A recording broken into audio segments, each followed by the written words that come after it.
"We have 48 hours to get this ship moving, or we'll miss the exercise," said the captain. The crew was hopeless. The engineers were desperate.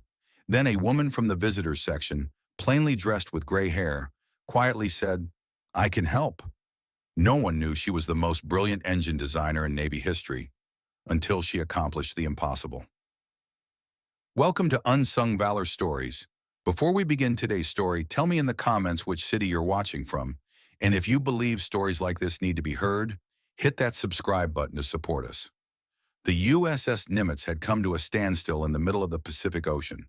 One of the world's largest aircraft carriers was now just a massive metal hulk.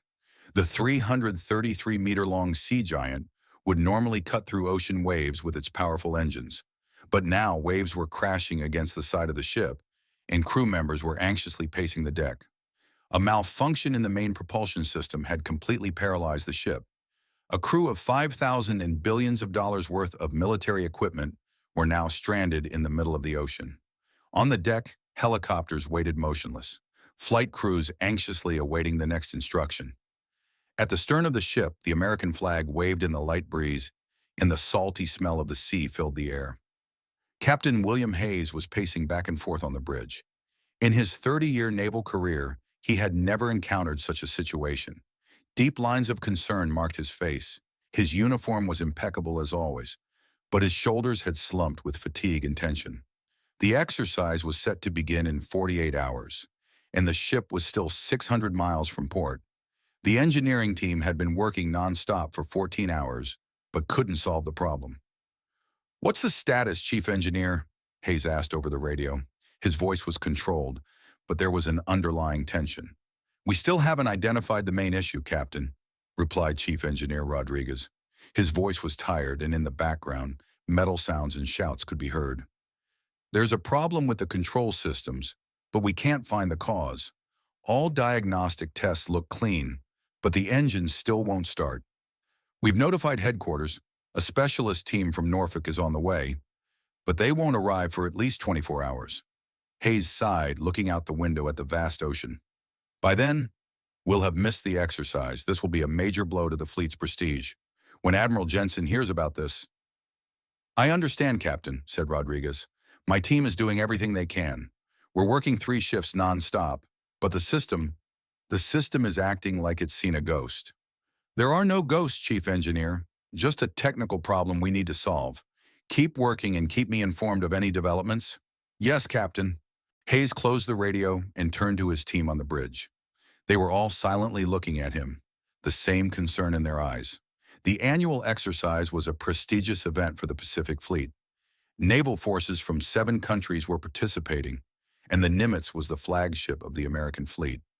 Its absence would be not just a technical failure, but an international prestige issue.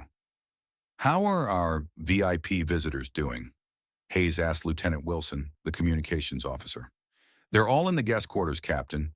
They're aware of the situation and have been understanding. Senator Thompson is a bit restless, but we're managing for now." Hayes nodded. Just what they needed: high-level civilian visitors. A VIP tour of the Nimitz had arrived on the ship just before the malfunction began. A group consisting of 2 senators, a congressman, several defense contractors, and various civilian experts. "Keep them occupied, Lieutenant. The last thing we need is calls from Washington." "Yes, sir." Just then, the door to the bridge opened, and a young lieutenant entered. He had an uneasy expression on his face. Beside him was a woman in her 60s, with gray hair, dressed in civilian clothes. She wore a simple blouse, navy blue pants, and comfortable shoes. Her gray hair was cut short, and she wore minimal makeup. With her glasses and the small bag in her hand, she looked more like a librarian or a teacher. "Excuse me, Captain," said the lieutenant uncomfortably. This lady would like to speak with you." Hayes frowned. He didn't have time for visitors right now. "I'm not available at the moment, Lieutenant. Can't you see we're in a crisis situation?" The woman took a step forward. Her posture was calm but determined.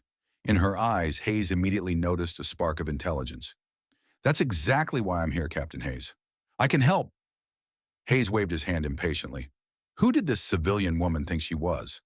Repairing an aircraft carrier's main propulsion system was an impossible task even for most military experts, let alone civilians. Ma'am, I don't know who you are, but right now we're trying to repair the aircraft carrier's main propulsion system. This is not a civilian matter. The woman smiled slightly. Her smile was kind but full of confidence. My name is Dr. Eleanor Mitchell, and believe me, this is precisely my matter.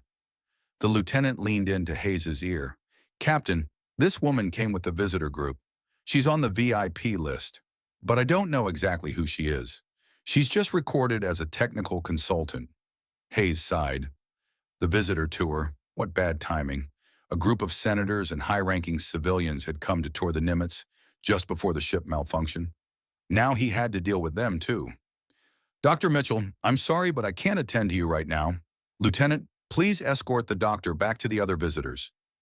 Dr. Mitchell didn't move. Her eyes met Hayes's directly. Captain, I'm not just any visitor. I'm the former head of the Navy's Propulsion Systems Research Division. From the 1980s to 2005, I designed this ship's main propulsion system. Everyone in the room turned to the woman. There was a silence, only the soft hum of the ship's electronic equipment could be heard. Hayes looked at her skeptically. Former head? Why haven't I heard anything about you? Because I never liked being in the spotlight, Captain. I do my job and then I withdraw. I retired 15 years ago, but I can still see these systems in my dreams. Designing the propulsion system for the Nimitz-class ships was the project of my life. Hayes continued to look skeptical. He had no way to verify this information right now, and time was critical. Captain, said Mitchell, noticing Hayes's hesitation, I understand you're having difficulty trusting me. In your place, I would be hesitant too. But let me tell you something. The main control system uses the standard T-35 protocol, but I added a secret E-7 backup system to it. This doesn't appear in the official specifications. Only the person who designed the system would know this. Hayes's eyes widened slightly. The E-7 backup system was indeed a secret protocol, and very few people knew of its existence. He thought for a moment. Their situation was already bad, and they had nothing to lose. All right, Dr. Mitchell, I'll give you 5 minutes. What do you suggest? Mitchell took a small tablet from her bag. The model was old, at least 10 years old, but still in working condition. According to the latest reports, the problem is not in the main cooling system, but in the control systems. Is that correct? Yes, that's how it appears. Mitchell pressed a few keys. Her fingers moved with quick and precise movements despite her age. When was the Nimitz's last update? 3 weeks ago, in Norfolk. And when exactly did the problem start? Last night, around 2:30. Suddenly, the entire propulsion system shut down, without any warning. Mitchell calculated something on her tablet, her eyes focused on the screen. Captain, I want you to take me to the engine room. I think I know what the problem is. Hayes hesitated. The engine room was one of the most critical and restricted access areas of a ship. In wartime, enemy intelligence could benefit most from this. Dr. Mitchell, I understand that you're an expert in your field, but the engine room is a restricted access area. Civilians normally... Mitchell cut him off. Her voice was calm but authoritative. Captain, you have 48 hours to get this ship moving, or you'll miss the exercise. Right now, I might be the only person who can start the engine. I'm asking you to trust me.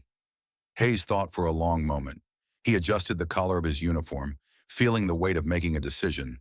Then, Lieutenant, escort Dr. Mitchell to the engine room. Notify Chief Engineer Rodriguez that she's coming. Yes, Captain, said the lieutenant, slightly surprised.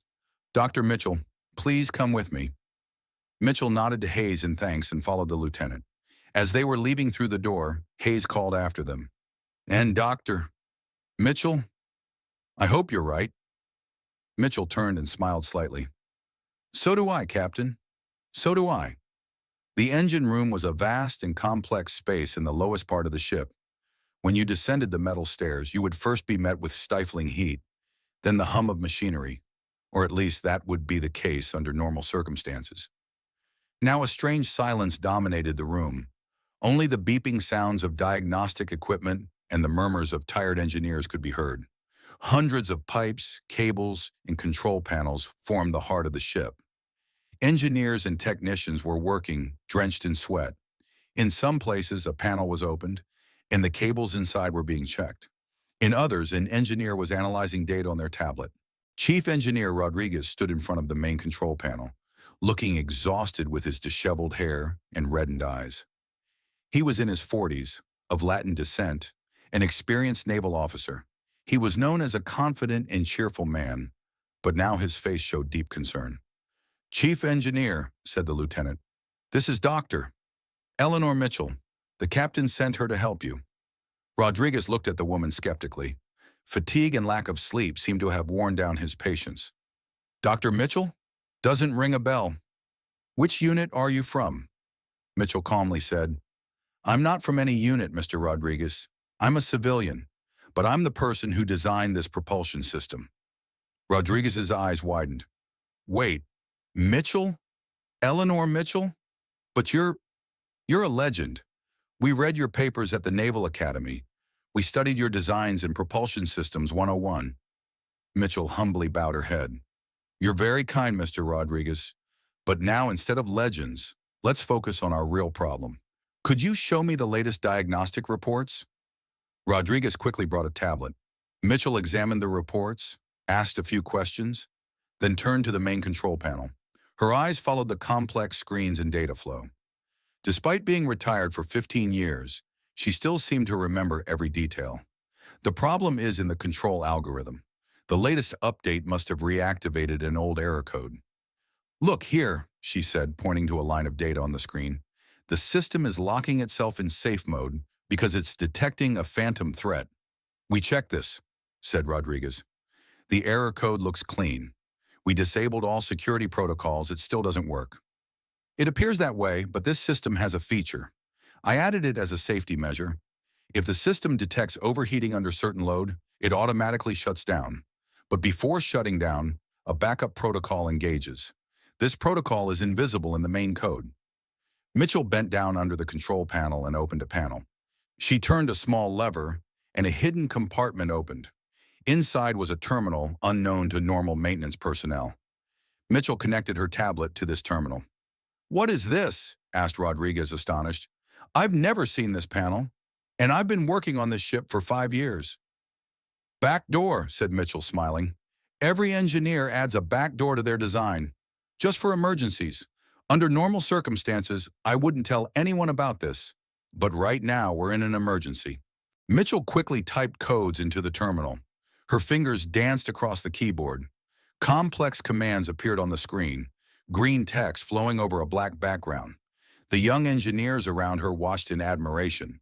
This elderly woman was coding faster than any of them. The system shut itself down to protect itself because it detected an anomaly in the main cooling loop.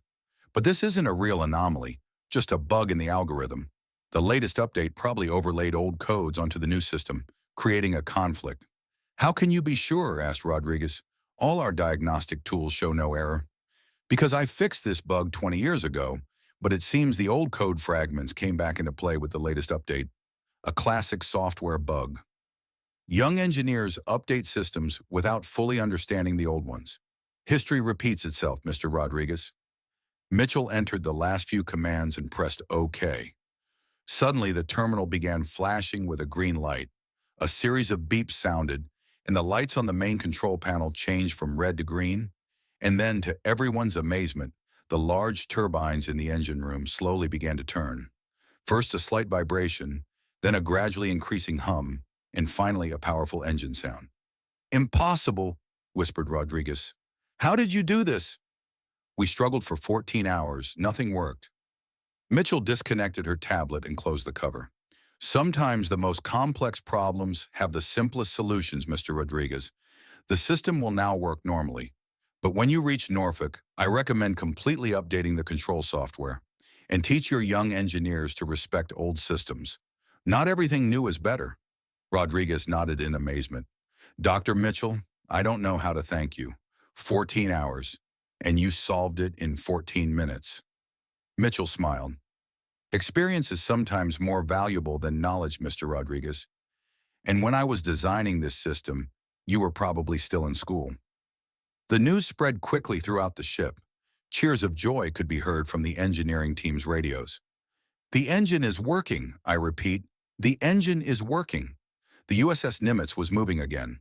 Captain Hayes came down from the bridge to the engine room, looking at Mitchell with disbelieving eyes.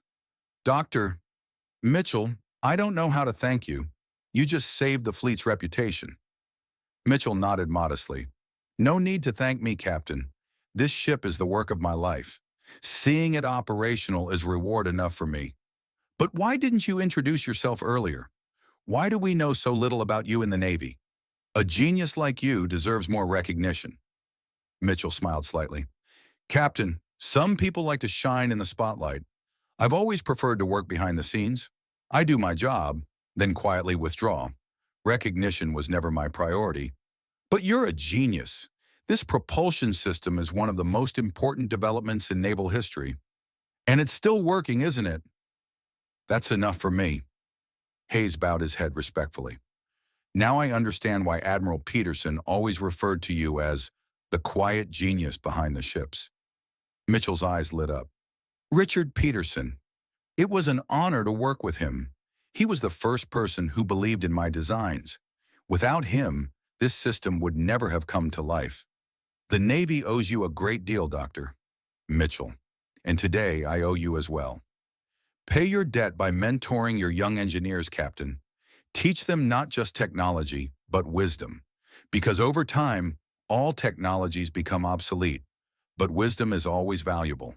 That evening, the USS Nimitz was moving at full speed towards the exercise area. The massive ship cutting through the waves had regained its power and glory. On deck, the crew had now relaxed and returned to their normal routines. Aircraft were being prepared for takeoff, helicopters were undergoing maintenance. Captain Hayes organized a small ceremony in the ship's special dining hall. All senior officers in the engineering team were present. And of course, Dr. Eleanor Mitchell. The hall had been carefully arranged. Tables were covered with white cloths. The Navy's special porcelain sets were placed. On the wall hung a large photograph of the Nimitz, captured in a proud moment, advancing at full power at sea. Hayes raised his glass. Everyone in the hall stood up. Dr. Mitchell, today you not only saved the ship, you also taught us an important lesson. Sometimes the most valuable contributions come from the most unexpected places, quietly with humility, but with great impact. Mitchell bowed her head shyly. She had never expected such recognition. Throughout her life, she had always preferred to stay in the shadows, letting her work speak for itself. This ship, said Mitchell, raising her own glass, is the product of thousands of people's joint efforts. I'm just a part of it, but today I'm happy to be able to touch it again. Your part, Dr. Mitchell, said Rodriguez, is what made this ship possible in the first place. Your propulsion system design was a revolution in naval engineering. Less fuel, more power, longer range. Thanks to you, these ships make the ocean safer. Mitchell smiled. You're very kind, Mr. Rodriguez, but remember, every great discovery rises on the shoulders of previous generations. I just took the work of those before me one step further, and now it's your turn. Improving the system further is your duty. After the ceremony, Mitchell went out onto the deck. The night had advanced and stars were shining over the ocean. The cool sea breeze caressed her face. In the distance, moonlight created a silver path on the water. Captain Hayes joined her. Beautiful night, he said. Yes, it is, said Mitchell. I've always loved the sea. Its power, depth, mystery. Perhaps that's why I chose to work for the Navy. Have you ever gone to sea? I mean, for a mission? Mitchell shook her head. No, I always stayed on land, in laboratories, at drawing tables. I designed ships but never traveled on one. This is my first sea voyage. Hayes was surprised. Really? How could you design something so well without ever experiencing it? Mitchell looked into the distance, at the horizon. Sometimes to understand something, you don't need to experience it. You just need to, feel it. I always felt the sea, even when I never saw it. People like you are very rare, Doctor. Mitchell, who can combine science and art so well? It's in all of us, Captain. You just need to know how to listen. The machine speaks to us. If we listen. The next day, the USS Nimitz arrived at the planned exercise right on time. In Pacific waters, along with other naval vessels, It performed demonstrations of power and coordination. No one would have guessed that the ship had been immobilized just a day before. And Dr. Eleanor Mitchell quietly departed the ship with the other VIP visitors. To the young engineers who wanted to express their gratitude to her, she simply said, "Sometimes the greatest achievements come quietly. What matters is not the glitter, but the impact. Each of you can make a difference in your field if you do your job with love and care." A young lieutenant asked, "Dr. Mitchell, what does it take to be a genius like you?" Mitchell smiled. "Work to be useful, not to be a genius.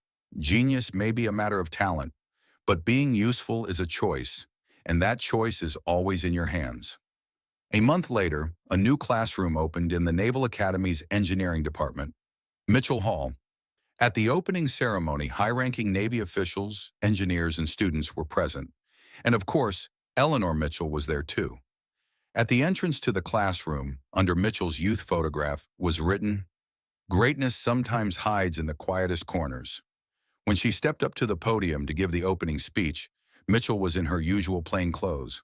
But this time, she wore a small badge on her collar, the silhouette of the Nimitz, Captain Hayes's gift to her. "Young engineers," she began her speech, "being here today at the opening of a classroom bearing my name is one of the greatest honors of my life. But remember that names and titles are temporary. What endures is the impact of your work." Everyone in the hall was carefully listening to this elderly woman. Her external appearance might be modest, but her words were powerful. As an engineer, your duty is not just to design machines, but also to think about how these machines will serve humanity. Every screw, every weld, every algorithm must exist for a purpose, and that purpose should always be the good of humanity. At the end of her speech, while answering a question from a young female student, Mitchell shared her experience on the USS Nimitz.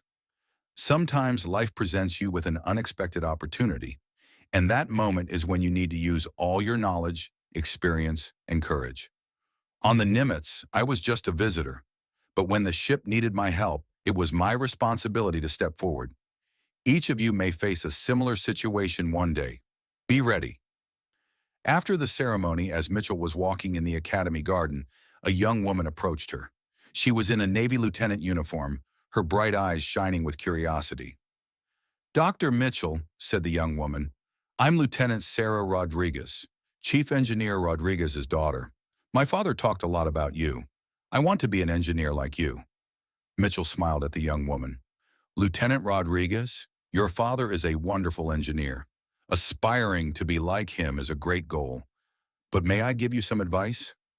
"Of course, Dr. Mitchell. Be yourself, not like me, not like your father. Each of us must find our own path, and that path sometimes leads us to the most unexpected places." Lieutenant Rodriguez bowed her head respectfully. "Thank you, Dr. Mitchell. I won't forget this advice." As Mitchell was leaving the academy, she turned back for one last look. Young faces, eager eyes, the next generation of engineers. Knowing that they would continue from where she left off gave her peace. A week later, while checking her mailbox in her study at home, Mitchell found an envelope. Inside was a photograph of the USS Nimitz and a note from Captain Hayes. "Dr. Mitchell, thank you again for saving our ship, but more importantly, thank you for showing us the power of humility and quiet wisdom. As the Nimitz family, we will always be grateful to you." Mitchell placed the photograph on her desk. She looked out the window at the distant sea. The ships she had designed throughout her life were now serving in the world's oceans. And now, even in her retirement, she had still been able to make a difference. Perhaps this was her greatest achievement, working quietly, unpretentiously, but with great impact. Not in the spotlight, but behind the scenes, as an anonymous hero. 3 months later, a small article was published in the Navy's technical journal, Nimitz's Silent Savior, the extraordinary story of Dr. Eleanor Mitchell. The article described Mitchell's career in the incident on the USS Nimitz. The last paragraph read, "Perhaps, Doctor." Mitchell's greatest legacy is not the ships she designed or the technologies she developed, but the example she set for us. True greatness comes quietly, unpretentiously, and sometimes the most extraordinary people are those who appear the most ordinary. When Mitchell read the article, she smiled slightly. She had never sought recognition, But now the idea that her story might inspire young engineers gave her peace. One day, a high school student wrote her a letter. Dr. Mitchell, I read your story and decided to become an engineer. As a woman, I want to follow the path you open. When Mitchell read the letter, her eyes filled with tears.